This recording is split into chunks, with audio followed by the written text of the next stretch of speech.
पाकिस्तान का मूलांक 5 और भाग्यांक 7, और ये जो 2025 का वर्ष है ना, जिसका अंक क्या है, जिसका अंक है 9, ये पाकिस्तान के मूलांक 5 का विरोधी है और 5 इसका घोर विरोधी है, और ये पाकिस्तान के भाग्यांक 7 का विरोधी है और वो इसका विरोधी है। और अभी पाकिस्तान को आयु अंक 6 चल रहा है, तो 9 उसका भी विरोधी है, ये भी विरोधी है। और उसके बाद क्या है,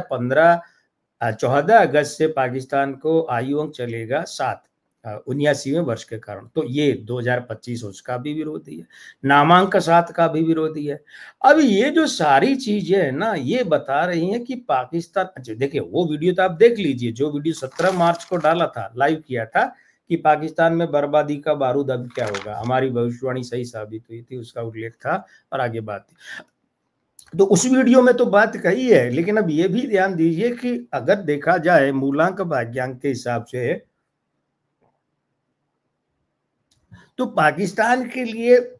2025, 2026, 2027, अब 27 में क्या होगा, अब 27 में अंक आएगा 2, 2027 का अंक कितना हुआ 2, और वो पाकिस्तान के भाग्यांक 7 और नामांक 7 का विरोधी, और 7 उसका विरोधी है, और 7 और 2 गठबंधन के, पार्टी के, मजहब के, फिरकों के, संप्रदाय के, जनता के, ये मामला है, ये सारे खंडित हो गए। अब पाकिस्तान में क्या है, पाकिस्तान में 4 ए है, अल्लाह, आर्मी, अमेरिका और अल्लाह, आर्मी, अमेरिका, एक और चीज है, 3 या 4 ए के लिए कहा जाता है कि पाकिस्तान को यही चलाते हैं। बाकी है क्या पाकिस्तान में, मजहब के आधार पर बना, तो इसका मतलब क्या हुआ, अंक 2, यानी कि जो मजहब का अंक है वो भी उसका खराब है, वो 2027 में ज्यादा खराब है या 2025 में खराब है, और 26 में कुछ महीनों के लिए थोड़ा इधर उधर हो सकता है। अब ध्यान ये दी जाने वाली बात है कि पाकिस्तान के खुद के हिसाब से 3 वर्ष खराब है, आसिम मुनीर के हिसाब से समय खराब चल रहा है। और कब तक, आसिम मुनीर के यानी पाकिस्तान का जो थल सेना अध्यक्ष है, मतलब आर्मी चीफ, सेना अध्यक्ष यूं समझ लीजिए, उसके तो 2025 और 2026 दोनों खराब हैं।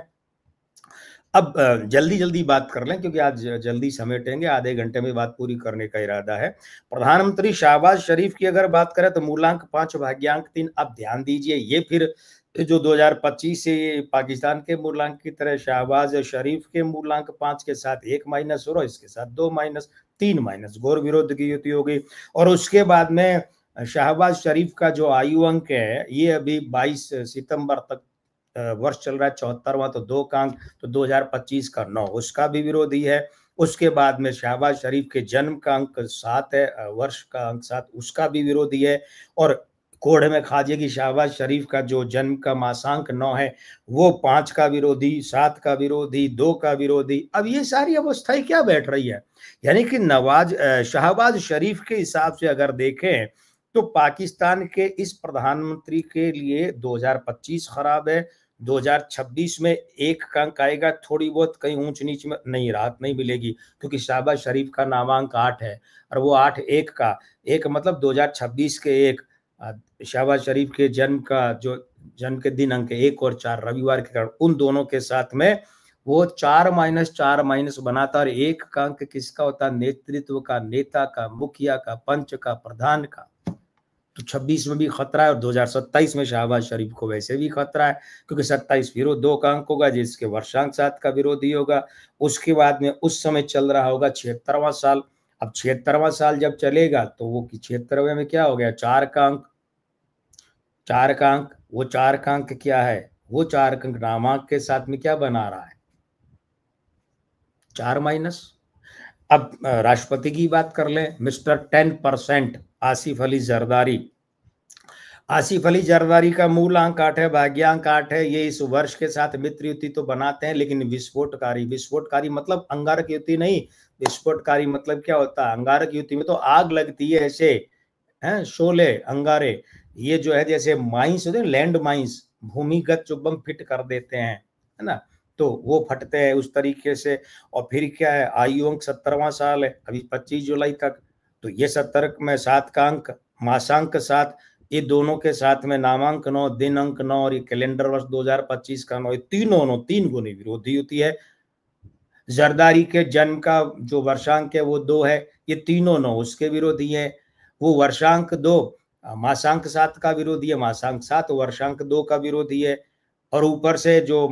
मूलांक 8 और भाग्यांक 8 बैठे हैं, ये स्त्री अंकों को खराब कर रहा है। स्त्री अंक नहीं, पार्टी के गठबंधन के, तो सरकार इनकी भी खतरे में। अब पाकिस्तान के हुक्मरानों को हमेशा से एक चीज रहती है, क्या रहती है, कि जब इनकी सरकारें खतरे में आती है, इनके जब पद खतरे में आते हैं, तो ये पट्टे क्या करते हैं कि कश्मीर में खुराफात शुरू कर देते हैं। लेकिन इस बार ऐसा नहीं होना चाहिए कि इतने सस्ते में ये लोग छूट जाएं। अब आप कहेंगे चलिए ये तो आपकी भावना है, इस बार इन्हें कड़ी और बड़ी सजा मिलनी चाहिए।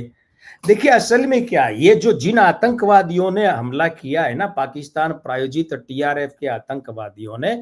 ये आप 4 मारेंगे 40 आएंगे, 40 मारेंगे 400 आएंगे, बात ये नहीं है इनकी कितनी ही लाशें गिरें, पाकिस्तान को फर्क नहीं पड़ना, क्योंकि पाकिस्तान ये मानता ही नहीं है ना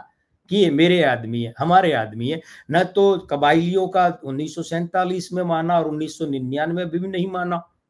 और अभी भी नहीं मानेगा। ये पाकिस्तान पर असर तब होगा जब इसके सैनिकों की लाशें गिरेंगी, वो गिरनी जरूरी है, थोक के भाव में गिरनी जरूरी है।